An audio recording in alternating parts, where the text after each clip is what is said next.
Hi guys, welcome back to my channel Pavi's Trails. ಇವತ್ತು ನಾನು ಮನೆಯಲ್ಲೇ ಚೆನ್ನ ಮಸಾಲ 1 ಪಾಟ್ ಚೆನ್ನ ಮಸಾಲ ರೆಸಿಪಿ ಹೇಗೆ ಮಾಡೋದಂತ ತೋರಿಸ್ಕೊಡ್ತೀನಿ.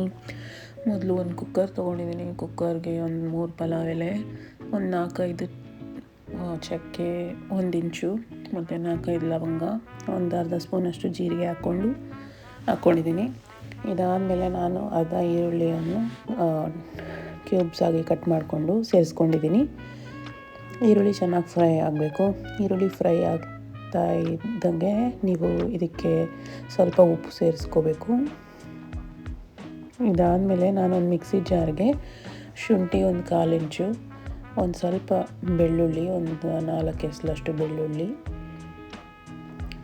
ಒಂದು ಮೀಡಿಯಮ್ ಸೈಜ್ಡ್ ಈರುಳ್ಳಿನ ಚಿಕ್ಕದಾಗಿ ಕಟ್ ಮಾಡಿಕೊಂಡು ಸೇರಿಸ್ಕೊಂಡಿದ್ದೀನಿ.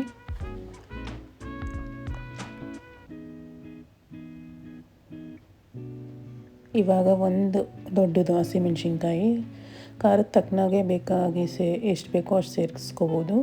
ನಾನು 2 ಹಸಿಮೆಣ್ಸಿನ್ಕಾಯಿ ಸೇರಿಸ್ಕೊಂಡಿದ್ದೀನಿ. ಇದಾದಮೇಲೆ ಒಂದು ಮೀಡಿಯಮ್ ಸೈಜ್ಡ್ ಟೊಮ್ಯಾಟೊನ ಚಿಕ್ಕದಾಗಿ ಕಟ್ ಮಾಡಿಕೊಂಡು ಸೇರಿಸ್ಕೊತಿದ್ದೀನಿ. ಇದು 1 ಪಾಟ್ ಚೆನ್ನ ಮಸಾಲ ರೆಸಿಪಿ. ಸೊ ನಾವೆಲ್ಲ ಸೇರಿಸ್ಕೊಂಡು ಮಸಾಲ ಪೇಸ್ಟ್ ಮಾಡಿಕೊಂಡ್ರೆ ತುಂಬ ಈಸಿ ಮಾಡ್ಕೊಳ್ಳೋಕ್ಕೆ. ಇದಕ್ಕೆ ನಾನೊಂದು 2 ಸ್ಪೂನಷ್ಟು ಧನಿಯಾ ಪುಡಿ, 1 ಸ್ಪೂನಷ್ಟು ಖಾರದ ಪುಡಿ ಮತ್ತು ಒಂದು 1/4 ಚಮಚದಷ್ಟು ಗರಂ ಮಸಾಲ ಸೇರಿಸ್ಕೊಂಡಿದ್ದೀನಿ. ನಿಮಗೆ ಖಾರ ಎಷ್ಟು ಬೇಕೋ ಅದ್ರ ತಕ್ಕನಾಗೆ ನೀವು ನೋಡಿಕೊಂಡು ಸೇರಿಸ್ಕೊಳ್ಳಿ. ಇದಾದಮೇಲೆ ಸ್ವಲ್ಪ ನೀರು ಹಾಕ್ಕೊಂಡು ಮಸಾಲ ರುಬ್ಕೊಂಡು ರೆಡಿ ಮಾಡಿ ಇಟ್ಕೋಬೇಕು. ಇವಾಗ ನಾನು ಈ ಮಸಾಲ ಪೇಸ್ಟ್ನ ಸೇರಿಸ್ಕೊತಿದ್ದೀನಿ ಈರುಳ್ಳಿ ಮಿಕ್ಸ್ಚರ್ಗೆ. ಈ ಮಸಾಲ ಚೆನ್ನಾಗಿ ಕುದ್ದು ಹಸಿ ಸ್ಮೆಲ್ಲು, ಜಿಂಜರ್ ಗಾರ್ಲಿಕ್ ಪೇಸ್ಟ್ದು ಹಸಿ ವಾಸನೆ ಎಲ್ಲ ಹೋಗೋವರೆಗೂ ಮಸಾಲೆನ ಚೆನ್ನಾಗಿ ನೀವು ಲೋ ಫ್ಲೇಮಲ್ಲೇ ಕುದಿಸ್ಕೊಳ್ತಾ ಬರಬೇಕು. ಫುಲ್ಲು ನೀರು ಎವಾಪ್ರೇಟ್ ಆಗಿ ಹೋಗೋವರೆಗೂ ಈ ಮಸಾಲೆನ ಚೆನ್ನಾಗಿ ಮಿಕ್ಸ್ ಮಾಡ್ತಾ ಬರಬೇಕು. ಇವಾಗ ಸ್ವಲ್ಪ ರುಚಿಗೆ ತಕ್ಕಷ್ಟು ಉಪ್ಪನ್ನು ಸೇರಿಸಿದ್ದೀನಿ. ಇದಾಗಿ ಚೆನ್ನಾಗಿ ಮಿಕ್ಸ್ ಮಾಡಬೇಕು. ನೀರು ಕಂಪ್ಲೀಟಾಗಿ ಎವಾಪ್ರೇಟ್ ಆಗಿ ಪೇಸ್ಟ್ ಗಟ್ಟಿಯಾಗೋವರೆಗೂ ನೀವು ಅದನ್ನು ಚೆನ್ನಾಗಿ ಮಿಕ್ಸ್ ಮಾಡ್ಕೋಬೇಕು. ನಾನಿಲ್ಲಿ ಗ್ರೇವಿ ಥಿಕ್ನೆಸ್ಗೋಸ್ಕರ ಸ್ವಲ್ಪ ಚೆನ್ನ ಕಾಳನ್ನ ನೀರು ಹಾಕ್ಕೊಂಡು ಮಿಕ್ಸಿಲಿ ರುಬ್ಕೊತಿದ್ದೀನಿ. ಗ್ರೇವಿ ನಿಮಗೆ ತಿಕ್ಕಾಗಿ ಬರಬೇಕಂದ್ರೆ ಈ ಥರ ಒಂದು ಟಿಪ್ನ ಟ್ರೈ ಮಾಡಿ ನೋಡಿ. ಇವಾಗ ನೀರೆಲ್ಲ ಕಂಪ್ಲೀಟಾಗಿ ಎವಾಪ್ರೇಟ್ ಆಗಿದೆ, ಮಸಾಲ ಗಟ್ಟಿಯಾಗಿದೆ. ಇವಾಗ ನಾನು ಸ್ವಲ್ಪ ಚೆನ್ನಾಗಿ ನೀರಲ್ಲಿ ಹಾಕ್ಕೊಂಡು ಮಿಕ್ಸಿಲಿ ರುಬ್ಕೊಂಡು ಸೇರಿಸ್ಕೊತಿದ್ದೀನಿ ಆ ಮಸಾಲಾನ. ಈ ಹಾಕೋದ್ರಿಂದ ಗ್ರೇವಿ ನಿಮಗೆ ತಿಕ್ಕಾಗಿ ಬರುತ್ತೆ, ನೀರಾಗಿ ಬರೋದಿಲ್ಲ. ಸೊ ತುಂಬ ತಿಕ್ಕಾಗಿ ಚೆನ್ನಾಗಿ ಬರುತ್ತೆ ಗ್ರೇವಿ ಕನ್ಸಿಸ್ಟೆನ್ಸಿ. ನೀವು ಟ್ರೈ ಮಾಡಿ ನೋಡಿ.